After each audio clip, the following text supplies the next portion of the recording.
Doctor सारा, बड़ा ही important ये टॉपिक है और आधे से ज़्यादा लोगों को, बल्कि ज़्यादातर लोगों को इसके बारे में पता नहीं होता। तो सबसे पहले हम ये जानना चाहते हैं कि व्हाट इज़ मेंटल डिसऑर्डर और किस शख्स को ये, उसमें कैसे पता चलेगा कि उसको ये बीमारी लग गई। अच्छा, now there's a difference between mental health and mental disorders. सही। Mental health is something which is beyond of mental disorders. उसमें अगर आपको कोई चीज़ नहीं भी डायग्नोज हुई तो आपको मेंटल हेल्थ प्रॉब्लम आ रहे हैं, वो आपकी डेली लाइफ रूटीन की प्रॉब्लम्स होती हैं जिससे आप कोप अप नहीं कर रहे होते।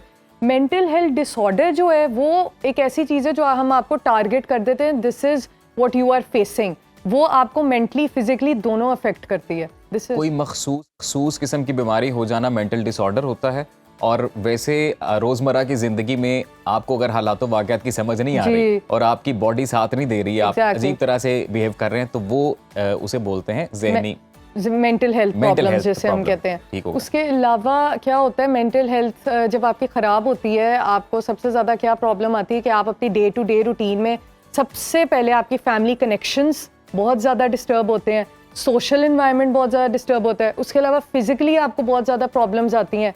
सबसे पहले लोगों के, किसी की अगर मेंटली कोई प्रॉब्लम हो रही होती है, उसकी सबसे पहले नींद खराब होती है। सबसे पहले नींद। हम बहुत सारी चीज़ें नींद से ही डायग्नोज कर लेते हैं कि भाई ये क्लाइंट के साथ प्रॉब्लम आ रही है। नींद के अलावा उसकी एपेटाइट बड़ी ख़राब होती है। अब अगर हम बहुत ज़्यादा फेमस डिसऑर्डर्स पे बात करें जो पाकिस्तान में बहुत ज़्यादा इन हो रहे हैं, डिप्रेशन, एंजाइटी, और इसके अलावा अगर हम सिवेरिटी की तरफ जाएं तो that is bipolar and schizophrenia, जो पाकिस्तान में बहुत ज़्यादा कॉमन हो रहा है। डॉक्टर साहब, डिप्रेशन और एंजाइटी में क्या फ़र्क है? लोग ही नहीं समझ पाते कई बार। अच्छा, डिप्रेशन और एंजाइटी का एक छोटा सा अगर मैं बताऊं फ़र्क, तो वो ये है कि डिप्रेशन इज़ वो जो पास्ट ओरिएंटेड होता है और एंजाइटी इज़ वो जो फ्यूचर ओरिएंटेड होता है। सही सही। अब जिस पिछले शो में मैंने बताया था डिप्रेशन और ग्रीफ का डिफरेंस, इसी तरह एंजाइटी का ये एक सबसे बड़ा डिफरेंस है दोनों के बीच में। एंजाइटी वाले फ्यूचर को लेके बैठे होते हैं, डिप्रेशन वाले पास्ट की कोई प्रॉब्लम लेके बैठे होते हैं। और डिप्रेशन का तो जो बंदा होता है worthless, helpless, hopeless, these are the factors. ये डिप्रेशन है। डिप्रेशन और एंजाइटी में अगर आपको मुस्तकबिल का खौफ आ रहा है। और ये बताइएगा कि मेंटल हेल्थ पे फोकस करना कितना ज़रूरी है, क्योंकि मेरे ख्याल से जो आपकी बॉडी का सबसे नेग्लेक्टेड पोर्शन है, नेग्लेक्टेड पार्ट है, वो ब्रेन ही है मेरे ख्याल से। एग्जैक्टली। लोग स्पोर्ट्स सीखनी होती है उसके लिए कोच कर लेते हैं, कोई मेडिकल प्रॉब्लम होती है उसके लिए डॉक्टर कर लेते हैं, किसी भी आपको लाइफ में कोई भी आपने कुछ अचीव करना, you need a coach. But this lacks in Pakistan, that if you are facing a mental health, don't go to a psychiatrist or a psychologist. Why? That is the thing which we need to change. Exactly. आपको कोई problem हो रही है, अब ना किसी से discuss करें, you take medical help. और मेंटल हेल्थ को 5 टिप्स जो आई थिंक के हो सकते हैं ठीक, आपकी मेंटल हेल्थ वेल बीइंग जो आपकी ठीक हो सकती है, that is connect with people. उसके बाद be active, exercise is a daily requirement for your body mentally and physically. उसके बाद टेक नोटिस, आपके एनवायरनमेंट में क्या हो रहा है, be aware of the current situation.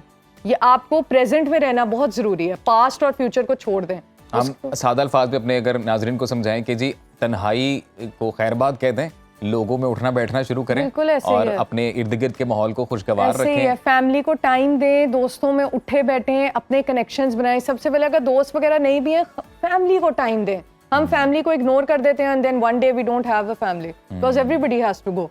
उसके अलावा लर्निंग अपनी जारी रखें। जो लोग सीखना बंद कर देते हैं ना, उनकी वेलबींग वहीं स्टॉप हो जाती है। अच्छा, वैसे ये भी कहा जाता है कि जी आप ज़्यादा से ज़्यादा अगर मसरूफ़ रहें, मतलब हेल्दी एक्टिविटीज़ में मसरूफ़ रहें, तो ये भी आपको ज़हनी बीमारियों से बचाए रखती है। एग्जैक्टली। आपको जिससे मैंने अभी बताया कि you need to be very active and you need to be, मतलब आपको पता होना चाहिए कि आपने लाइफ में करना क्या है, whether you are a housewife, आप वर्किंग है नहीं वर्किंग, जो भी आपकी जिंदगी का गोल है ना, वो बेशक घर रिलेटेड है, बाहर रिलेटेड है, उसको आप बड़े अच्छे तरीके से। अच्छा डॉक्टर साहब, आई एम श्योर हमारे नाजरीन जो ये देख रहे हैं वो भी ये जानना चाहेंगे कि ये वो चीज़ें हैं कि जो हर बंदा अपने तौर पे अपने घर में प्रैक्टिस कर सकता है। बिल्कुल। ऐसी कौन सी अलामात हों, ऐसी कौन सी सिचुएशन हो जाए कि जब उनको ये तय कर लेना चाहिए कि अब हमें किसी मेडिकल एक्सपर्ट के पास जाना है, अब हमें किसी साइकेट्रिस्ट के पास, साइकोलॉजिस्ट के पास जाना चाहिए? जब आपकी कोई भी मेंटल हेल्थ प्रॉब्लम आप फेस कर रहे हैं, वो आपको फिजिकल सिम्टम्स है, मतलब आपको बॉडी आपकी मुतासिर हो उससे, आपको फिजिकल सिम्टम्स आए, मतलब आपकी नींद इफेक्ट हो, भूख ऊपर नीचे हो,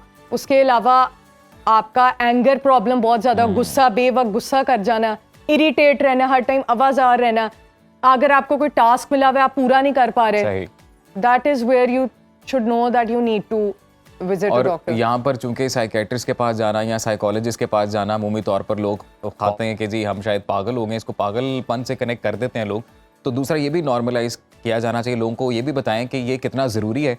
जिस तरह से हम लोग कार्डियोलॉजिस्ट के पास जाते हैं, जिस तरह से हम लोग किसी भी एक्सपर्ट के पास जाते हैं, उस तरह से ब्रेन के लिए भी ब्रेन के एक्सपर्ट के पास जाना इज़ वेरी नॉर्मल। ये पाकिस्तानी सोसाइटी में सिर्फ ये सबसे ज़्यादा, पाकिस्तान और इंडिया, ये 2 एशियन कंट्रीज़ है जिसमें सबसे ज़्यादा ये प्रॉब्लम है। और जब ये प्रॉब्लम बहुत सिवियरिटी पे पहुंच जाता है, फिर आके वो कह रहे होते हैं कि जी, और उसमें भी हमें कह रहे होते हैं आप तो किसी को बताना नहीं है, हम आपके पास आए थे। हाँ जी। प्लीज़, ये तो सारी ऑडियंस को मेरा एक पैगाम है कि प्लीज़ इस चीज़ को ख़त्म करें। अगर आप चाहते हैं कि सारी ज़िंदगी, जितनी भी ज़िंदगी है, आप बेहतरीन तरीके से गुजारें, कहीं भी छोटी सी भी प्रॉब्लम आप फेस करें ना, आपका कोई दोस्त है या आप खुद हैं, विजिट अ डॉक्टर। मत किसी को बताएं। अगर आपको बहुत ज़्यादा फील ऐसा होता है तो मत बताएं, लेकिन आप विजिट करें। और अगर आप घर में एक वेल बीइंग, हम एक वर्ड यूज़ करते हैं कि वेल बीइंग क्या होती है। वेल बीइंग अगर आप चाहते हैं कि आपकी बड़े एक अच्छी तरीके से हो, वो ये है कि गिव एंड ग्रैटिट्यूड। ये 2 वर्ड्स होते हैं। अगर आप किसी की मदद कर देंगे, अगर कोई आपकी वजह से खुश हो जाता है, वो बेशक एक स्माइल ही क्यों ना हो, यकीन माने आपका पूरा मेंटली आप बहुत ज्यादा इफेक्ट होते हैं। और जितना आप अपनी अल्लाह ताला ने जो आपको नेमतें दी हैं, जितना आप उस पर शुक्रगुजार रहेंगे मेरे ख्याल से, उस वजह से भी। तो डॉक्टर साहब ये बताइएगा कि आजकल हमारे इर्द गिर्द ये चीज़ इतनी बढ़ती क्यों जा रही है? आपको बुनियादी वजह क्या लगती है? स्पेशली जो यंगस्टर्स हैं उनमें ये चीज़ हम बड़ा कॉमन देख रहे हैं, और लोग बड़ा नॉर्मली अब इन चीज़ों को, इन अल्फाज को इस्तेमाल करते हैं जी कि मुझे डिप्रेशन हो रहा है, मुझे एंग्जाइटी हो रही है, मैं ये नहीं करना चाहता, मैं ये नहीं करना चाहती। तो ये इसका क्या एवोल्यूशन बढ़ गया है, एम्पावरमेंट बहुत ज़्यादा आ गई है, एडवांसमेंट बहुत ज़्यादा आ गई है, और जिस तरह वो आ रही है उसकी नेगेटिविटीज़ बहुत ज़्यादा आ रही हैं। मैंने एक देखा है, अभी अगर आजकल हम यंगस्टर्स की बात करें, सोशल मीडिया बहुत बड़ा रोल प्ले करता है। अब हर चीज़ के पॉजिटिव और नेगेटिव प्रोज एंड कॉन्स होते हैं। अगर आप हर चीज़ को बेहतरीन तरीके से चलाएं तो आप काफ़ी चीज़ों से बच सकते हैं।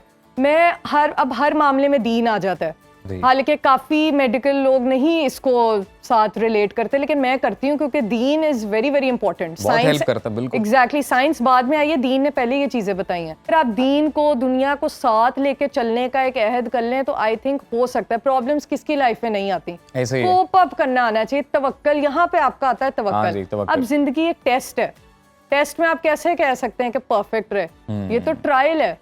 हम दीन को किसी भी सिचुएशन में बाहर निकाल ही नहीं सकते। मैं नहीं कहती परफेक्ट हो, लेकिन कंसिस्टेंसी मैटर्स। और ये भी बताइएगा कि मुआशरे में एक हेल्दी सोसाइटी जो है वो बिल्ट अप करने में, या इवन डे टू डे जो हमारी पर्सनल लाइफ है उसमें भी एक पर्सनल हेल्दी रिलेशनशिप होने में भी हमारी अच्छी मेंटल हेल्थ होने का कितना ज़रूरी है? ये का मेंटल हेल्थ हमारी अफेक्ट तो मैंने आपको बताया है कि इन चीज़ों से होती है। अब एक अच्छी मेंटल हेल्थ जो है ना, ये जो मैंने आपको 5 टिप्स बताई है ना, अगर लोग यही कर ले ना, तो मैं समझती हूँ वो बहुत अच्छी हम सोसाइटी बन सकते हैं। अब आजकल की सोसाइटी में क्या इम्पल्सिविटी, एक दूसरे को मारने को पड़ते हैं हम लोग, सारे ऐसे ही हैं। वहीं पे अगर ग्रेटिट्यूड की हमारी फीलिंग हो कि हमने देना है, हमने समझना है, हमने मदद करनी है। अब जब आपको मैं एक चीज़ आती है, जब हम लोग सऊदी अरब जाते हैं ना उम्रा करने, तब सब लाइन पे होते हैं। मैंने यकीन माने मैंने उम्रा किया हुआ, और जब मैं करने गई थी तो मैं भी बिल्कुल अच्छा वहाँ उसकी मदद करनी, वहाँ उसकी मदद करनी। जब हम इधर आ जाते वापस, ओहो ये इतनी इम्पल्सिविटी है। अब आपको पता है रिसर्च क्या कहती है? रिसर्च कहती है World War 3 लोग कहते हैं दोबारा होएगी। उसके अलावा ये एक लेटेस्ट रिसर्च दोबारा निकली है, 30 to 33% जो हमारे जो आने वाला वक्त है, रिसर्चर्स कह रहे हैं कि 2050 तक लोग जो है मेंटल हेल्थ प्रॉब्लम्स का शिकार होंगे, मतलब 1 amongst 3 people। तो that is a lot. Youngsters में सुसाइड केसेस क्यों बढ़ रहे हैं? इसी तरह उनको कोप अप नहीं करना आ रहा, उम्मीदी मायूसी पैदा हो रही है बहुत ज्यादा। क्यों हो रही है? अननेचुरल गोल सेट कर लेते हैं, ये भी एक वजह बनती है। एग्जैक्टली, हम रियलिटी में रहते ही नहीं है। मैं तो जब अपने क्लाइंट को डील करती हूँ, मैं कहती हूँ आपने रियलिटी में रहना है और स्ट्रेंथ ऑफ विल पावर ये प्रैक्टिस करनी है, और कुछ नहीं करना। छोड़ दे दवाइयाँ, छोड़ दें ये चीजें, छोड़ दे, रियलिटी में रहे। प्रेजेंट, पास्ट को छोड़ दें, फ्यूचर को छोड़ दें। पास्ट में रहना नहीं चाहिए, फ्यूचर का हमें पता नहीं है, हम बना सकते हैं। प्रेजेंट में रहना जरूरी है। ये चीज सोसाइटी को समझने की बहुत जरूरत है। ये हम लोग अब अपनी कन्वर्सेशन का एक मोरल अगर निकालें और अपनी गुफ्तगू के अख्ताम पर अपने नाज़रीन के साथ शेयर करें, तो मेरे ख्याल से ये है कि हम अगर नमाज़ पढ़ते रहें 5 वक्त की, अल्लाह पर तवक्कल रखें, और साथ साथ एक्सरसाइज करते रहें, और अपने इर्द गिर्द जो हमारे चाहने वाले हैं उन लोगों में बैठना शुरू कर दें जो हमें पसंद करते हैं, या जिनके साथ बैठ के हमें खुशी होती है, तो मेरे ख्याल से ये मसला बड़ी आराम से हल हो जाएगा। दीन को पहले रखें, हर चीज़ में दीन पहले। दिन पहले थी। डॉक्टर सारा बहुत शुक्रिया आपके वक्त का। आप कहीं भी हो, वक्त कोई भी हो, बाखबर रहिए दुनिया के हालात व वाक़यात से। अभी सब्सक्राइब कीजिए सुनो न्यूज़ के YouTube चैनल को और क्लिक करें बेल आइकन को, ताकि आप हमेशा बाखबर रह सकें।